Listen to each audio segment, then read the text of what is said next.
Internally Khesari Lal Yadav भी यही चाहे कि अश्लील नहीं आए, कोई भी अश्लील गाना ना गावे। देखिए मैंने अश्लील ना होके आए वाला 3 से 4 सेकेंड वीडियो में एकदम कम से कम रुकल रहा, बहुते मजा आतो।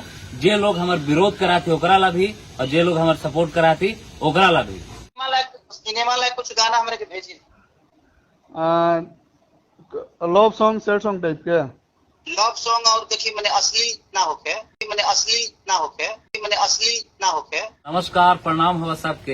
हाँ तो जी हाँ, खेसारी लाल यादव के एगो कॉल रिकॉर्डिंग हलाय जेकरा में कोई गीतकार से बतियाइत है कि हमरा कैसन गाना चाहिए। साफ साफ सुन ले हो बाहू कि अश्लील ना होवे के चाहिए, कहा कि गीतकार पूछित है कि किस तरह के सैड हो रोमांटिक हो, किस तरह का गाना चाहिए। तो खेसारी लाल इतने बोलित है कि नहीं, हमको सिर्फ और सिर्फ अश्लील नहीं चाहिए, बाकी आप किसी भी तरह का गाना दे सकते हैं। अगर बात सुनला हो तो और भी बहुत कुछ है जेकरा में अश्लील के विरोध खुद खेसारी लाल यादव करत नजर आयल हथी।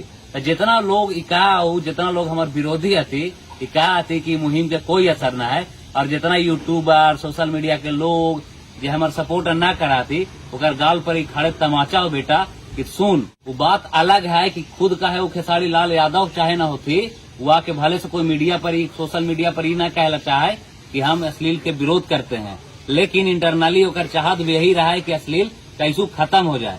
सही आयल है मगहिया जवान के काम से चेंजिंग और मगहिया परिवार के काम से चेंजिंग। तो जितना सपोर्ट करे वाले भाई लोग हैं उसको पहले धन्यवाद सबसे ज्यादा, कहे कि आपकी बदौलत ही नहीं हो पाता। और जितना भी लोग विरोध करते हैं, बाकी आप अपने बात को तो देख ही रहे हैं। इंटरनली खेसारी लाल यादव भी यही चाहते हैं कि अश्लील नहीं आए, कोई भी अश्लील गाना ना गावे, चाहे वो खेसारी लाल यादव भी काहे नहीं हो गए। तो इससे ही पब्लिक, आप लोग जितने भी खेसारी लाल यादव जी का गाना सुनते हैं सब समझ जाइए कि खेसारी लाल यादव खुद विरोध करते हैं अपने अश्लील गानों का।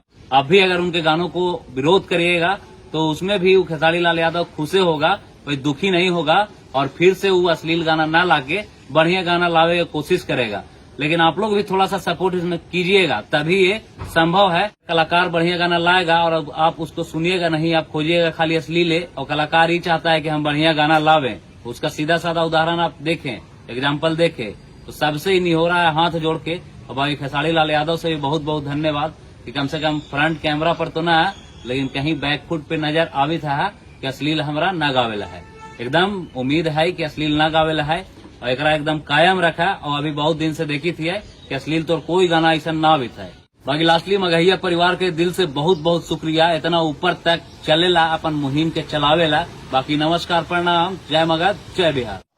रूपवात उठावा रूपवात गढ़ले अरे यही संहरी